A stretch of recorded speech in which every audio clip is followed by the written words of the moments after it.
Hi students, my name is doctor Reena Gupta और ये हमारा थर्ड लेक्चर है ऑन इलेक्ट्रोकेमिस्ट्री। तो बेटा फर्स्ट लेक्चर में हमने डिस्कस किया कि इलेक्ट्रोकेमिस्ट्री क्या है, ओके। और इलेक्ट्रोकेमिस्ट्री को हमने 3 पार्ट्स में डिवाइड किया था। फर्स्ट पार्ट हमने कहा कि गैल्वेनिक सेल, सेकेंड पार्ट हमने कहा इलेक्ट्रोलिटिक सेल और थर्ड पार्ट है हमारा इलेक्ट्रोलिटिक कंडक्शन। तो हम गैल्वेनिक सेल कर रहे थे। तो गैल्वेनिक सेल में हमने लास्ट टॉपिक किया था बेटा सेल रिप्रेजेंटेशन तक, ओके। कहाँ तक किया था? That is sale representation. तो जब भी आप सेल की रिप्रेजेंटेशन करेंगे, ओके, तो आपको एक सेल कंस्ट्रक्ट कीजिए। जैसे सपोज मैंने कहा कि जी कॉपर जिंक सल्फेट का हम एक सेल ले लेते हैं। अब हमने इस सेल की रिप्रेजेंटेशन करनी है, तो पहले हम सेल कंस्ट्रक्ट कर लेते हैं। तो सपोज हमारे पास ये इनडायरेक्ट रिडॉक्स रिएक्शन है, तो हमें 2 अलग अलग हाफ सेल्स लेने पड़ेंगे, ठीक है। तो ये आपका हाफ सेल हो गया, ओके, जहाँ पर हमने जिंक यूज़ किया और जिंक सल्फेट सॉल्यूशन यूज़ किया, ओके। और दूसरा हमारा क्या हो गया? रिडक्शन हाफ सेल हो गया, जहाँ हमने कॉपर रॉड और ये कॉपर सॉल्यूशन क्या करा? यूज़ किया। इन दोनों को हमने एक वायर से कनेक्ट कर दिया और यहाँ पर to complete the internal circuit हमने एक सॉल्ट ब्रिज यूज़ कर लिया। फाइन। अब यहाँ पर जब सेल रिप्रेजेंटेशन करते हैं तो हमने कहा कि सेल रिप्रेजेंटेशन का एक तरीका क्या है कि पहले आप लेफ्ट हैंड साइड देखिए, ठीक है।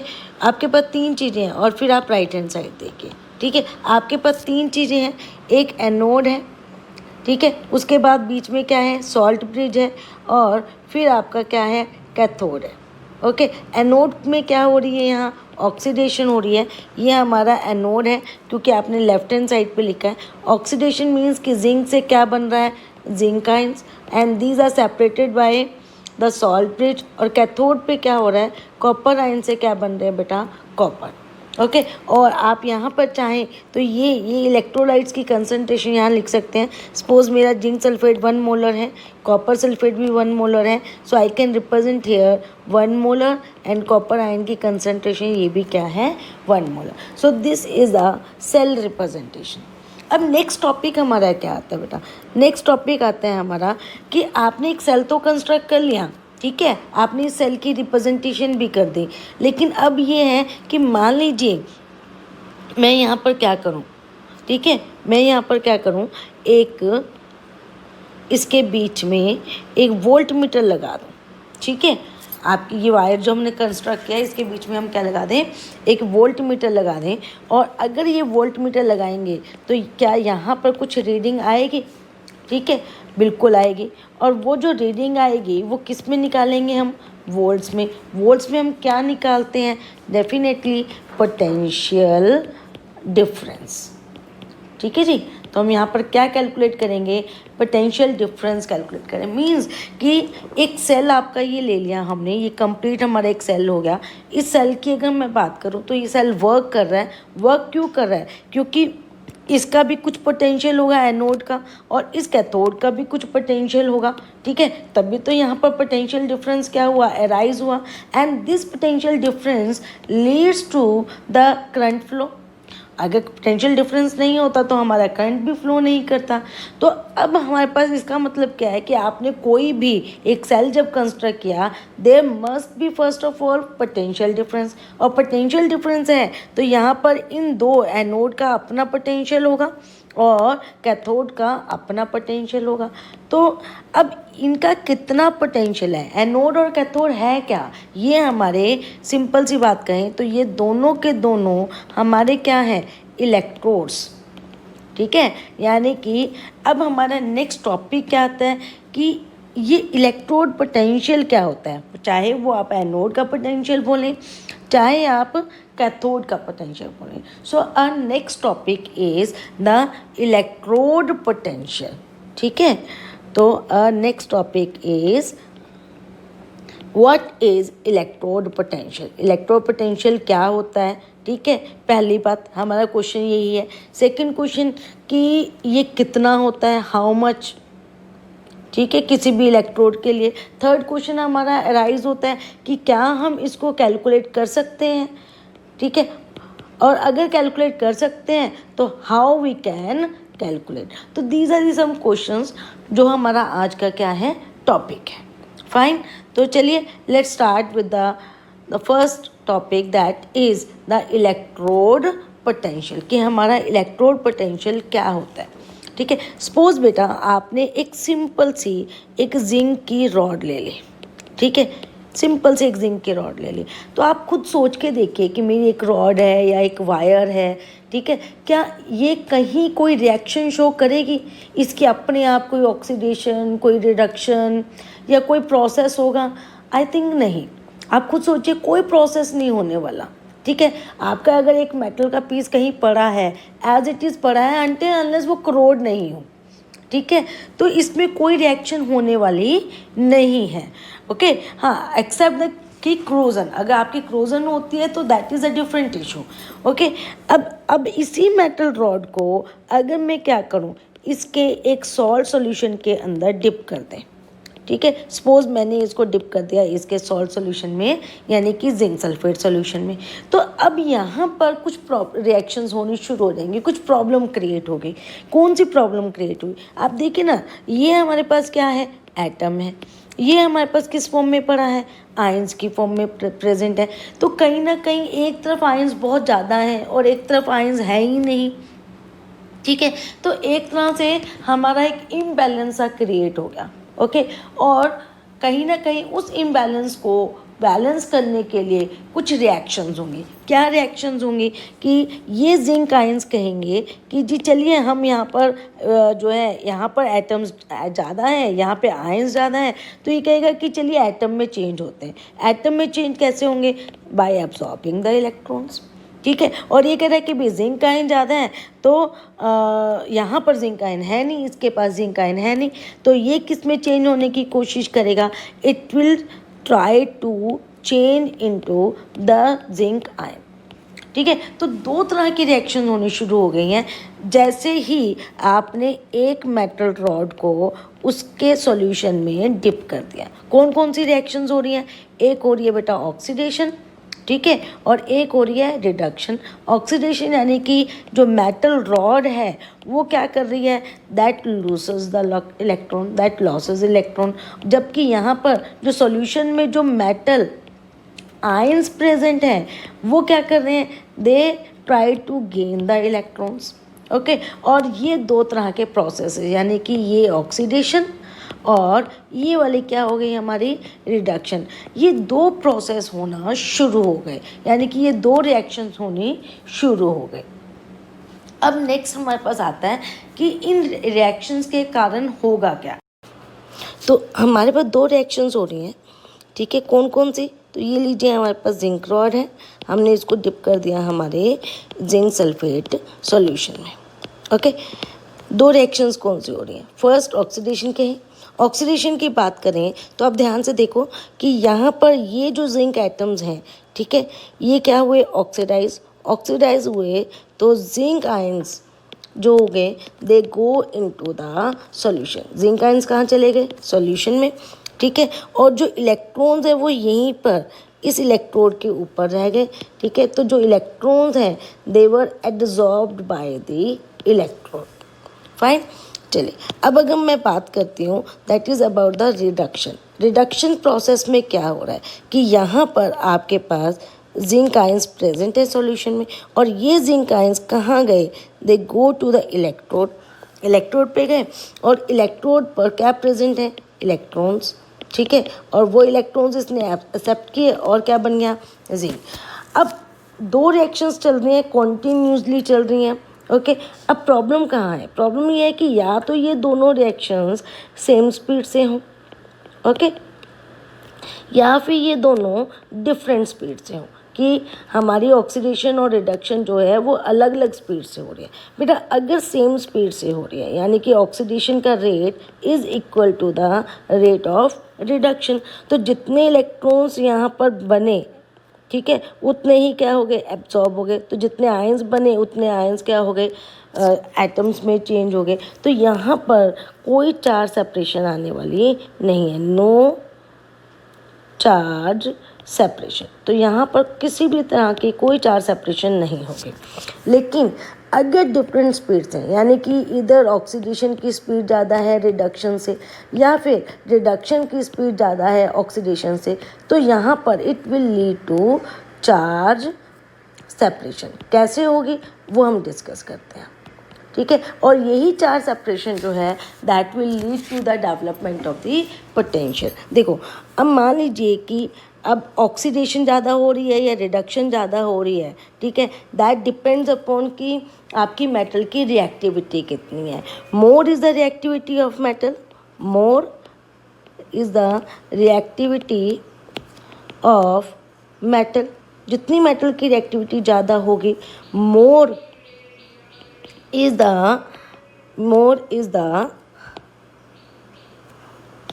The tendency to oxidise. और ऑक्सीडाइज करने की टेंडेंसी अगर ज़्यादा है तो इसका मतलब मोर टेंडेंसी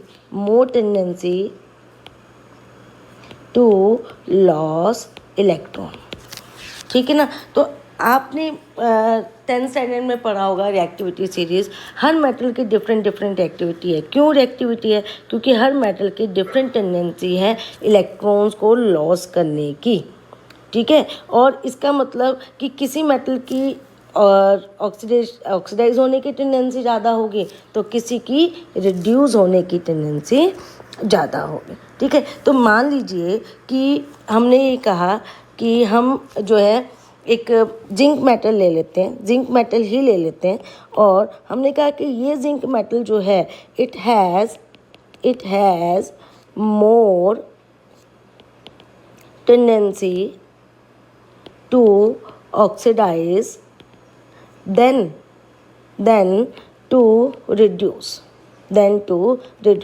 तो क्या होगा? देखो, दो रिएक्शंस हो रही हैं, एक ऑक्सीडाइज हो रहा है जिंक, ठीक है, और दूसरे में जिंक क्या हो रहा है?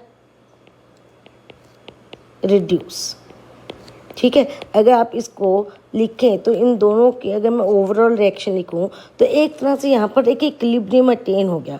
किसके बीच में? इसके बीच में, लाइक दिस। अगर ये फॉरवर्ड जाता है तो ऑक्सीडेशन हो रही है, बैकवर्ड जाता है तो रिडक्शन हो रही है। लेकिन अब हमने ये बोला कि ऑक्सीडाइज होने की टेंडेंसी ज़्यादा है। इट मीन्स कि मैं इसी प्रोसेस को कुछ इस तरह से लिख सकती हूँ कि ऑक्सीडेशन ज़्यादा हो रही है, ठीक है, ऑक्सीडेशन ज़्यादा हो रही है, जबकि रिडक्शन क्या हो रही है? कम हो रही है, ठीक है। अब अगर ये प्रोसेस होगा तो डेफिनेटली जिंक आयन ज़्यादा बनेंगे, इलेक्ट्रॉन्स रिलीज़ होंगे, और क्या होगा हमने पहले ही बात करी। तो ये मेरी जिंक रॉड है, ओके, और ये मेरा एक जिंक सल्फेट का हमने सॉल्यूशन ले लिया, ठीक है। और क्या हुआ? यहाँ पर ये ऑक्सीडाइज हुआ, इसकी टेंडेंसी ज़्यादा है, तो जिंक आयंस यहाँ सॉल्यूशन में आ गए। और हमने कहा था कि वो इलेक्ट्रॉन्स कहाँ गए? दे वर एब्जॉर्ब बाय द इलेक्ट्रोड। और ये वाला जो प्रोसेस है, जो बैकवर्ड प्रोसेस है, ये हमारा क्या प्रोसेस क्या है? स्लो है, ठीक है। तो यानी कि अगर ये प्रोसेस लार्ज रेट पर होगा, ठीक है, ये प्रोसेस ऑक्सीडेशन का प्रोसेस लार्ज रेट पर होगा, तो क्या हुआ? हमारे इलेक्ट्रोड पर क्या आ गया? Negative charge with respect to the solution पे विद रिस्पेक्ट क्या आ गया? पॉजिटिव चार्ज, ठीक है। तो यहाँ पर कहीं ना कहीं क्या हो गया? चार्ज सेपरेशन हो गए। और चार्ज सेपरेशन हो गए तो इसका मतलब भी क्या है कि यहाँ पर एक पोटेंशियल डेवलप हो गया, और जो पोटेंशियल यहाँ डेवलप हुआ उसी को ही तो हम क्या बोलेंगे? Electrode potential, fine. अब क्योंकि ये जो चार्ज सेपरेशन या पोटेंशियल डेवलप हुआ है वो किसकी वजह से हुआ है? कि ऑक्सीडेशन का रेट ज़्यादा है as compare to reduction. So this electrode potential can also be termed as the oxidation potential, fine. अब नेक्स्ट हम बात करते हैं कि रिडक्शन पोटेंशियल की। तो मान लीजिए कि भी अब मैंने यहाँ पर क्या ले लिया? एक कॉपर रॉड ले लेती हूँ, ठीक है। अब कॉपर रॉड ले ली, उसी को हमने किस में ऐड कर दिया? That is in the copper sulphate solution. अब यहाँ हमारे पास यहाँ भी सेम रिएक्शंस होंगी कि ऑक्सीडेशन हो रही है, तो यहाँ पर से कॉपर क्या आ रहा है, सॉल्यूशन में आ रहा है, कॉपर किस में आ रहा है, सॉल्यूशन में आ रहा है, और क्या बन रहा है हमारे पास, कॉपर आयंस प्लस हमारे पास क्या दे रहे हैं, 2 electrons, and if it undergoes a reduction, so ions from here solution they go to the electrode and undergo reduction. तो during reduction क्या हो रहा है, copper ions they are accepting the electron and changes to copper atom. Okay, and again there is the these reactions occurs at the different speeds. दोनों अलग अलग speed से हो रही हैं, लेकिन प्रॉब्लम कहाँ है कि जो यहाँ रिडक्शन का प्रोसेस जो है वो ज़्यादा है एज़ कंपेयर टू ऑक्सीडेशन. ठीक है, यानी कि copper has more tendency to reduce than to oxidise. तो मैं जो इक्विलिब्रियम क्रिएट हो रहा है ये वाला, ठीक है, ये जो इक्विलिब्रियम क्रिएट हो रहा है आप इसको कैसे लिख सकते हो, आप इसको ऐसे लिख सकते हो कि फॉरवर्ड ऑक्सीडेशन है, बैकवर्ड रिडक्शन है. तो आप इसको कैसे लिख सकते हो, कॉपर फॉरवर्ड जो है वो स्मॉल रेट पे हो रही है, बैकवर्ड जो है वो हाई रेट पे हो रही है. ठीक है, तो अब हुआ क्या, अब ये होगा कि आपका ये वाला जो प्रोसेस है, ये वाला प्रोसेस ये ज़्यादा रेट पर होगा, ये ज़्यादा रेट पे होगा, तो मीन्स कि यहाँ पर ये इलेक्ट्रॉन्स एक्सेप्ट करता रहेगा, तो जो कॉपर है वो इलेक्ट्रॉन एक्सेप्ट करके किस में चेंज हो जाएगा, कॉपर में. ठीक है, और क्या बचेगा यहाँ पर, कॉपर आयंस बच जाएंगे. कॉपर आयंस बच गए तो अब इस इलेक्ट्रोड पे क्या आ जाएगा, positive charge with respect to solution. ठीक है, so because now the copper ions are present at electrode. ठीक है, it will develop positive charge with respect to solution. Fine. तो अब अगेन यहाँ पर क्या हो गई, चार्ज सेपरेशन हो गई. ठीक है, चार्ज सेपरेशन हो गई, इट मीन्स कि इस सॉल्यूशन पर कहीं ना कहीं एक पोटेंशियल डेवलप हो गया. तो उसको आप फिर अगेन क्या बोलेंगे, इलेक्ट्रोड पोटेंशियल. ठीक है, तो अब वो जो इलेक्ट्रोड पोटेंशियल है वो क्या होगा, क्योंकि रिडक्शन के कारण हुआ, तो this electrode potential can be termed as reduction potential. ठीक है, तो यही तो हमारा क्वेश्चन था कि व्हाट इज इलेक्ट्रोड पोटेंशियल, तो how we can define the electrode potential. ठीक है, तो इलेक्ट्रोड पोटेंशियल को अगर मैं डेफिनेशन लिखना चाहूँ तो बहुत सिंपल सी डेफिनेशन है कि it is the potential develop when a metal rod is dipped into its salt solution. ठीक है, और आप कैसे बोल सकते हो, the potential develop between metal and its ions.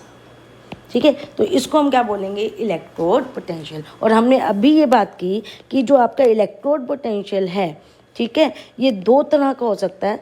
इधर आप इसको बोलेंगे ऑक्सीडेशन पोटेंशियल या फिर आप इसको बोलेंगे रिडक्शन पोटेंशियल.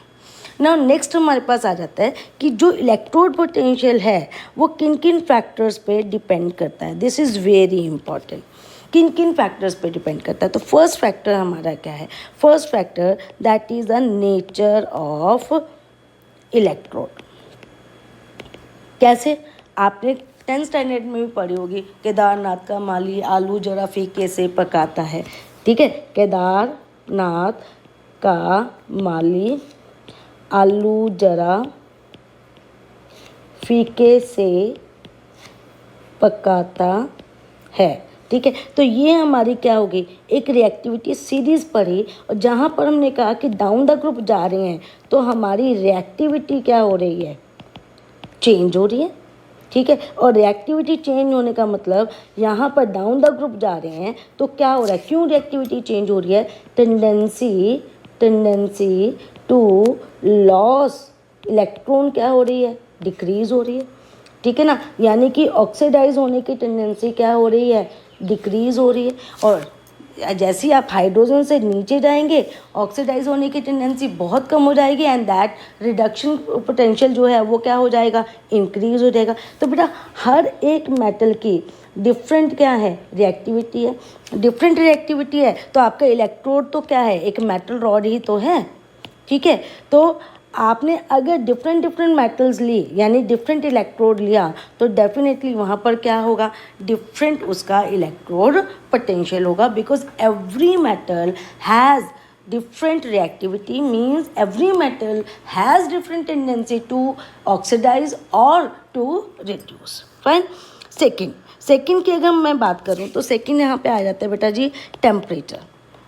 ठीक है, टेम्परेचर पे डिपेंड करती है कैसे, देखो यहाँ पर जो भी चार्ज सेपरेशन हो रही है, यहाँ पे अगर मैं देखूँ तो यहाँ जो भी चार्ज सेपरेशन हो रही है that is a flow of electrons. ठीक है, फ्लो ऑफ आयंस। ओके, और आप देखिए कि अगर हम टेम्परेचर इंक्रीज करेंगे तो क्या होगा, जो भी मोबिलिटी है, जो भी स्पीड्स हैं आयन की या इलेक्ट्रॉन्स की, वो क्या हो जाएगी, इंक्रीज। तो जैसे जैसे टेम्परेचर इंक्रीज होगा जो चार्ज सेपरेशन होगा वो भी चेंज हो जाएगा, मींस पोटेंशियल चेंज हो जाएगा। तो टेम्परेचर पर भी हमारा इलेक्ट्रोड पोटेंशियल क्या करता है, डिपेंड करता है। ओके, थर्ड किस पर डिपेंड करता है, this is very important again, that is a concentration of electrolyte.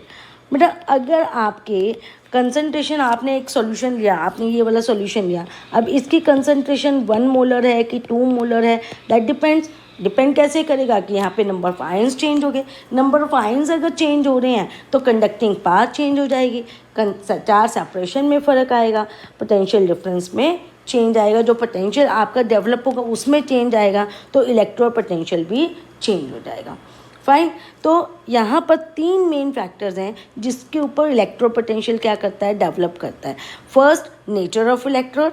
ठीक है, क्योंकि different metals have different tendency to oxidise और reduce. Second, temperature. Third, concentration of electrolyte.